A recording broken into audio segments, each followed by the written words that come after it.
네, 다솔님. 자, 더블형 같은 경우는요, 보통 플롯처럼 실수형을 나타냅니다. 네, 그래서 요거랑 이제 마찬가지로 실수형이라는 건 소수점 표현하는 그런 수인데, 자, 지금 현재 더블에다가 정수 5를 넣으면, 자, 5가 나올까요? 출력을 하면 5가 나올까요? 아니면 5.0이 나올까요?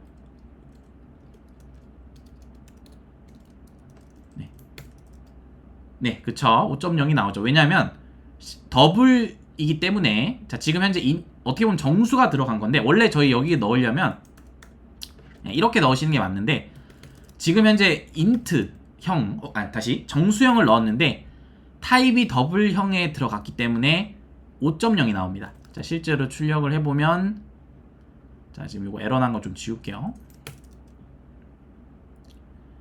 자, 이런 식으로 5.0이 나오죠. 보이시죠? 자, 이런 식으로 여기는 앞에 타입에 맞춰서 뒤에 있는 숫자가 정수지만 실수로 들어갈 수는 있지만 형 변환이 일어난다. 그러니까 형이 앞에 있는 타입에 맞춰서 좀 일부 변화가 됩니다. 자, 그래서 마찬가지로, 자, 일단 여러분들이 이거 푸셨을 때 아마 칼이랑 무기는 먼저 만드셨을 거예요.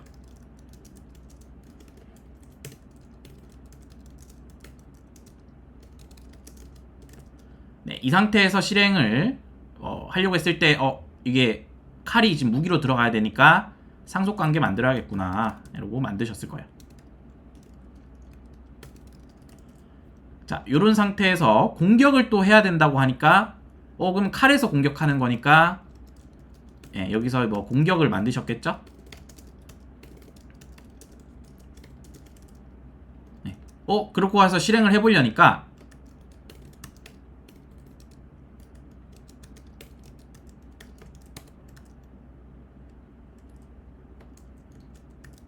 이게 빨간 줄이 뜨네? 그러면 여기서 구현하면 안 되는구나 하시고, 네, 여기서 이렇게 실행을 뭐 만드셨을 수도 있어요. 자, 칼로 공격합니다. 나오긴 하죠. 자, 이렇게 푸시는 방법도 있어요.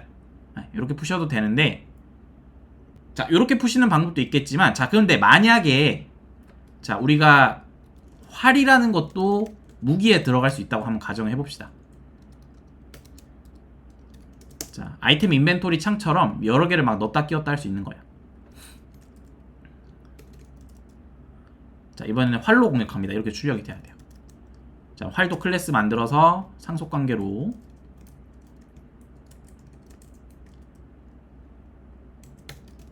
네, 이렇게 하고, 자, 그럼 만약에 이렇게 하면 어떻게 돼요? 칼로 공격합니다가 현재 고정값이기 때문에, 네, 활로 공격합니다가 안 나오죠. 그쵸? 네, 그런 거를 좀 해결하기 위해서, 자, 구현 주체를 칼이랑 활에서 할 겁니다. 자, 근데 아까 전에 칼이랑 활 넣으니까 부모 영역에서 얘를 지워버리니까 에러가 터졌잖아요. 자, 일단 활은 지울게요. 자, 활은 지우고 칼만 일단 해보겠습니다. 자, 그러면 이렇게 했을 때 우리가 아까 더블을 좀 생각해 보시면 돼요. 자, 일단은 부모의 지금 현재 이제 어떻게 보면 더 큰 범위로 들어갔을 때 앞에 있는 타입으로 얘가 형변환이 돼서 들어가죠. 기본적으로 내가 가지고 있는 걸 그대로 이렇게 넣는 게 아니라, 자, 내가 int 5를 넣거나 이랬을 때는 뭐 뒤에 .0 이런 거 안 붙어요. 왜냐면 int니까 정수형이잖아요. 자, 근데 우리가 그러면 칼을 칼에다 넣었으면 문제가 될 게 없습니다. 자, 여기 이게 아니라 뭐 a 칼, 네, 칼 타입 넣고 a 칼 공격 이랬으면 아무런 문제가 없지만, 지금 문제되는 이유는 뭐다? A 무기에다 칼을 넣었기 때문이에요. 자, 그러면 칼이 무기로 들어갈 때 무기에 있는 구조대로 변경이 되겠죠, 일부. 그러니까 형변환 일어난 기본형에서 저희 이제 그 더블에서 이제 형변환 일어난 것처럼 참조형도 마찬가지로 무기에 있는 구조를 기반으로 형변환이 일어난다. 그래서 무기에 공격이라는 애가 존재를 해야 돼요. 자, 공격이라는 애가 존재를 해야 되기 때문에 얘를 이렇게 만들고요.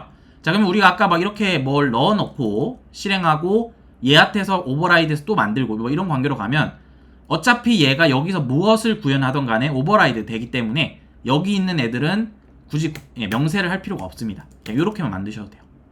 자, 그 다음에 그 밑에 칼에서 얘를 직접 이제 구현을 하는 거죠. 자, 그럼 이렇게 되면 아까 전에 활도 크게 문제가 없겠죠. 자, 뭐 이후에 이제 문제에서 좀 다루긴 하겠지만, 자, 활도 마찬가지로 이렇게 하고 여기다 활로 바꾸면, 아까 전에 뭐 칼이었는데 내가 여기서 활 이렇게 바꾸고, 자, 이것도 활 공격으로 바꾸면, 자, 이러면 칼, 활 서로 이제 관계가 상관없이 칼은 칼대로, 활은 활대로 나올 수가 있는 거죠. 자, 이런 장점이 있기 때문에 공격을 여기서 구현을 하시는 게 훨씬 더 낫겠죠. 그러니까 다시 무기라는 클래스에서 공격을 일단 만들어 놓고 구현 주체는 칼, 활에서 직접 구현하게 하는 거죠. 상세한 구현은. 자, 근데 지금은 칼만 구현하면 되기 때문에 일단은 여기서 이제 구현하는 게 아니라 여기서는 보이드 공격만 만들어 놓고 실제 구현 오버라이드에서 구현하는 거는 칼에서 직접 상세 구현을 하는 거예요. 자, 근데 지금 자세히 보시면 이런 관계에서는, 자, 지금 저희가 구성이라는 걸 이제 컴포지션이라는 걸 만들기 위한 그런 관계를 만들고 있는데, 자, 여기서 보시면, 자, 무기, 자, 컴포지션은 나중에 좀 더 연결해서 이제 확장시켜 나갈 거예요. 자, 그러면 자, 컴포지션 지금 생각하지 말고, 자, 무기에 있는 공격을 공격이라는 게 있어야지 얘가 칼에서 공격했을 때 얘로 이제 실행이 된다고 했죠. 자, 근데 얘는 의미가 지금 현재 어떻게 보면 칼을 연결해주는 그냥 그런 정도의 역할만 하고 얘에 대해서 구현을 할 필요가 없는 거죠.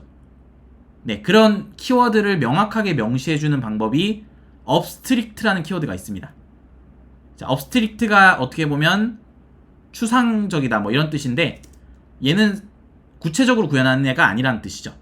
얘는 그냥 추상적으로 존재만 할 뿐, 요런 형태의 스킬이 있다, 이 정도만 가지고 있을 뿐, 구현은 자식 쪽에서 하기 위해서 이렇게 표현하는 거예요. 자, 참고로 근데 업스트릭트 메서드는 업스트릭트 클래스 내에서만 쓸 수 있어요. 그래서 클래스에도 업스트릭트 이렇게 붙여주는 거죠. 자, 그리고 참고로 얘 같은 경우는 직접 구현할 필요가 없기 때문에 뒤에 중괄호를 붙일 필요가 없습니다. 자, 이렇게 하는 거예요. 자, 그래서 업스트릭트 클래스 내부에 이제 이거를 이제 뭐 구상 메서드, 뭐 이게 추상 메서드, 구상 메서드라 해서, 뭐 추상 메서드는 추상적으로 이제 생긴 애고 구상 메서드는 구체적인 애다. 이래서 얘는 이제 뭐 구상 메서드, 추상 메서드라 하는데, 업스트릭트는 추상 메서드, 일반적인 애들은 구상 메서드라 하는데, 용어는 중요하지 않고, 한글 그런 번역 용어는 중요하지 않고, 중요한 거는 업스트릭트라는 키워드는 아까 같이 얘가 구현할 필요가 없는 애들한테 붙여주면 좋습니다. 그리고 얘를 쓰려면 클래스도 업스트릭트여야 돼요. 네, 그래서 일단 이렇게 해주시고, 자, 참고로 여기 안에다가 추상 메서드가 아닌 구상 메서드도 구현이 가능해요. 구체적인 메서드도 구현은 가능한데, 아무튼 지금은 이렇게 구현할 수가 있겠죠. 그래서 업스트릭트 키워드를 붙여주면 좋은 거는, 내가 이제 만약에 뭐 협업을 하시거나 외부에 내 코드가 공개가 될 때, 얘는 추상 메서드 역할을 하기 위해서 넣어놨기 때문에 내가 여기서 구현을 하면 안 되겠구나. 부모에서 얘를 구현할 수가 있잖아요. 누군가 모르는 사람이 무기 안에 공격이 있네 이러고 뭐 구현할 수가 있잖아요. 근데 애초에 얘를 업스트릭트 키워드를 박아 넣으면 얘는 구현하면 안 되고 자식 요소에서 얘를 구현하기 위해서 이렇게 키워드를 달아놨구나, 이런 인식을 하고 넘어갈 수가 있겠죠. 해서 일단은 뭐 이렇게 명세를 좀 해준다, 이렇게 생각하시면 될 것 같습니다. 자, 해서 이렇게 하시고, 뭐 물론 요거를 떼도 상관은 없어요. 아까처럼 하셔도 크게 문제될 건 없습니다. 이렇게 하셔도 상관없는데, 좀 더 좋은 방식은 이렇게 명세를 해주시는 방법이다.